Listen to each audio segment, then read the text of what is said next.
3월 15일 월요일 마태복음 23장 13절부터 24절까지의 말씀입니다.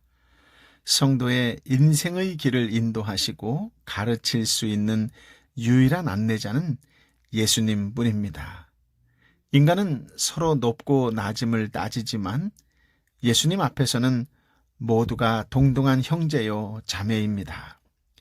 하나님 나라의 법칙은 세상의 법칙과 다릅니다.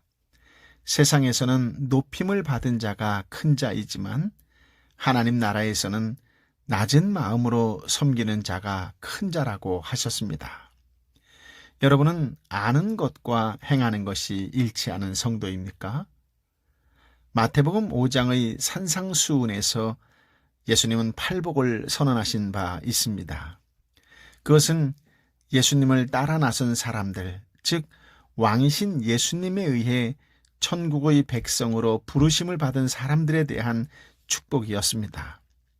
이와는 대조적으로 오늘 본문에서 예수님은 1차적으로 율법학자와 바리새인들에게 7차례 화를 선언하셨습니다. 그러나 넓은 범위에서 보면 이 사람들에게서 배워서 더 나쁘게 될 수밖에 없었던 이스라엘 전체를 향해서 주신 말씀입니다.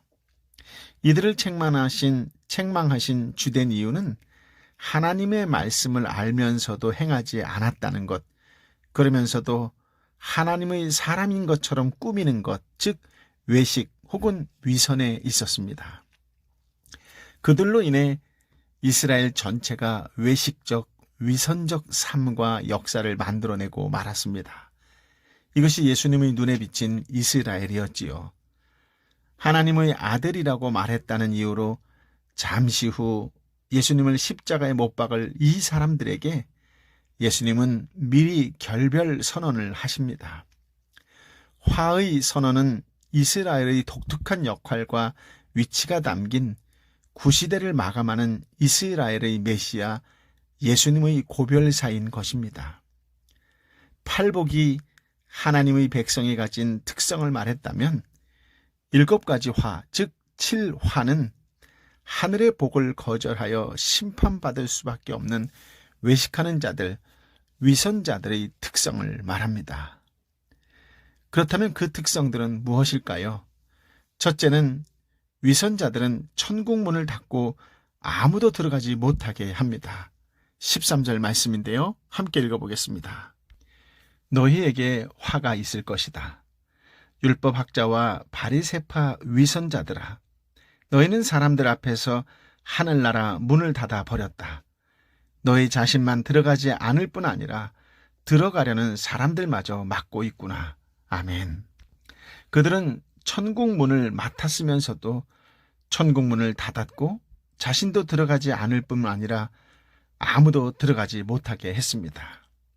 산상수훈에서 천국을 소유한 하나님 백성의 첫 번째 특성은 심령의 가난이었지요. 위선자들의 심령은 전혀 가난하지 않았습니다. 오히려 자기 의로 충만했습니다. 심령에 가득한 자기 의는 천국문을 닫게 하고 자신과 타인들을 천국 바깥에 서게 만듭니다. 두 번째는 위선자들의 열성은 배나 더 악한 제자들을 만들어냅니다. 15절 말씀인데요. 함께 읽어볼까요? 너희에게 화가 있을 것이다. 율법학자와 바리새파 위선자들아, 너희는 개종한 한 사람을 만들려고 육지와 바다를 두루 다니다가 정작 누군가 개종자가 되면 너희보다 2배나 더 악한 지옥의 자식으로 만든다. 아멘. 하나님 백성은 거룩하신 하나님 앞에서 자신을 성찰합니다. 거룩하지 못한 자신의 모습으로 인해 애통함으로 회개합니다. 애통함 속에서 죄인을 향한 하나님의 놀라운 은혜를 깨닫고 위로를 받습니다. 그러나 화가 선언된 사람들은 하나님 앞에서 내면을 성찰하기보다는 많은 교인 확보에만 열정을 쏟아붓습니다. 자신의 전적인 부패를 심각하게 인식하고 애통해야 하지 않는 사람은 하나님의 은혜를 알지 못하는 사람이며 하나님의 은혜를 모르는 가운데 행해진 열정과 가르침은 율법주의를 낳습니다. 자기 열심과 노력으로 구원과 상급을 얻으려고 하지요. 그래서 율법주의에 매료된 그들의 제자들은 두 배나 더 악한 지옥의 자식이 되어버립니다. 셋째로, 위선자들은 앞을 못 보는 인도자입니다. 16절부터 22절까지의 말씀인데요. 함께 읽어볼까요? 너희에게 화가 있을 것이다. 앞을 못 보는 인도자들아. 너희는 누구든지 성전을 두고 맹세한 것은 지키지 않아도 되지만 성전의 금을 두고 맹세한 것은 반드시 지켜야 한다라고 말한다. 너희는 또 누구든지 제단을 두고 맹세한 것은 지키지 않아도 되지만 제단에 있는 제물을 두고 맹세한 것은 반드시 지켜야 한다라고 말한다. 앞을 못 보는 이 사람들아, 무엇이 더 중요하냐? 제물이냐 아니면 제물을 거룩하게 하는 제단이냐? 그러므로 제단을 두고 맹세하는 사람은 제단과 제단 위에 있는 모든 것을 두고 맹세하는 것이다.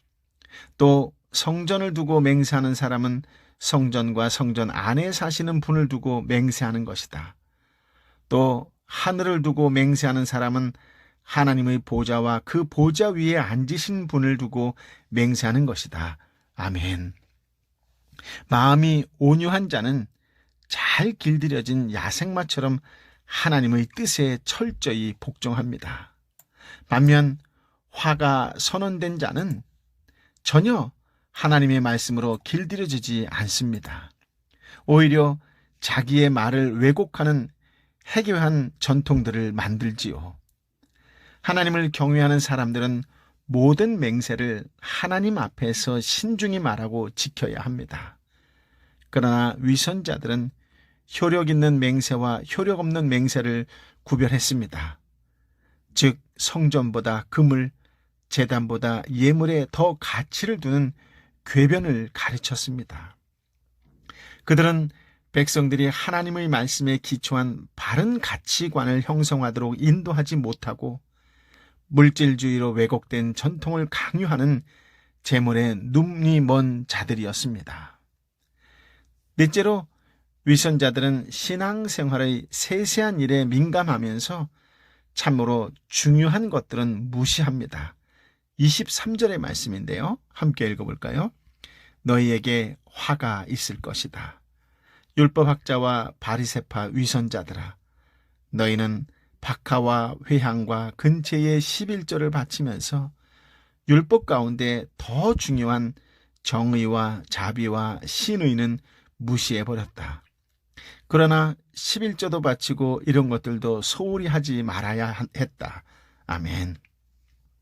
11조는 재물 얻을 힘을 주신 주님께 감사하는 행위일 뿐 아니라 나머지 11조도 정의와 자비와 신의를 위해 하나님의 뜻에 합당하게 사용하겠다는 고백입니다.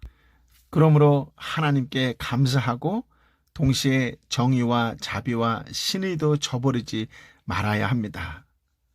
그러나 그들은 11조만 정확하게 계산해서 바치면 나머지는 아무렇게나 사용해도 되는 것처럼 생각했습니다. 양념용 채소들의 11조까지 꼬박꼬박 잘 드렸지만 정의와 자비와 신의의 정신은 모두 버렸습니다. 이것은 의에 줄이고 목마른 하나님의 백성과는 전혀 다른 모습이지요.